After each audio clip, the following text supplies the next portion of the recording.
আসসালামু আলাইকুম। জিমিস লাইফস্টাইলে আপনাদের স্বাগতম। আপনারা সবাই কেমন আছেন? আপনাদের দোয়ায় আমিও ভালো আছি। আজকে আমি আলুর চিপস বানানোর জন্য কিছু বড় বড় আলু নিয়ে নিয়েছি। কেটে নিয়েছি, এভাবে পাতলা করে কেটে নিয়েছি গোল গোল করে। তারপরে এগুলো আমি এখন ধুয়ে নিচ্ছি। এগুলো ধুয়ে আমি এখন একটি পাত্রে তুলে নিচ্ছি। দেখুন এইরকম পাতলা করে কেটেছি। একটু পাতলা হলে এগুলো বেশি ভালো লাগবে। এরপরে একটি পাত্রে পানির মধ্যে আমি দিয়ে দিলাম, দিয়ে এর মধ্যে একটু লবণ দিয়ে দিলাম। তারপরে এবার এটাকে আমি চুলায় বসিয়ে দিয়েছি। এই পর্যায়ে আলুটা একটু সিদ্ধ হওয়া পর্যন্ত ওয়েট করব।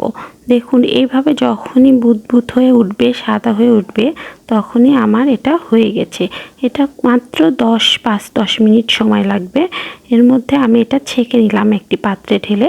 তারপরে এটা রোদে দেওয়ার পালা। এবার রোদে দেওয়ার জন্য আমি একটি মাদুর বিছিয়ে নিয়েছি, এরপরে রোদে দিয়ে দিয়েছি। রোদের ওপরে এগুলো আমি একটা একটা করে ছাট করে রেখে দিই।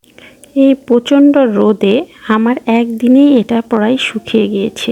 যত রোদে এটা বানানো যাবে, এগুলা শুকাতে আমার 2 দিন সময় লেগেছে। 2 দিন রোদের এগুলা শুকিয়ে একদম মরমরা হয়ে গিয়েছে। এখন এগুলা নিয়ে যে ভাজার পালা। দেখুন কতগুলা হয়েছে, অনেক সুন্দর লাগছে দেখতে, তাই না? এখন আমি এগুলো আপনাদের ভেজে দেখাবো। গরম তেলের উপর দেওয়ার সঙ্গে সঙ্গে এর আসল রূপ বের হয়ে আসছে। দেখুন এগুলো এখন আলুর চিপস আকারে ধারণ করেছে। এগুলো রাস্তায় যখন বিক্রি করতে দেখা যায়, ছোট বড় সবাই এগুলা খাওয়ার জন্য আগ্রহ দেখায়। আসলে রাস্তারটা খাওয়ার থেকে বাড়িতে নিজে তৈরি করে খাওয়াটাই বেটার হবে।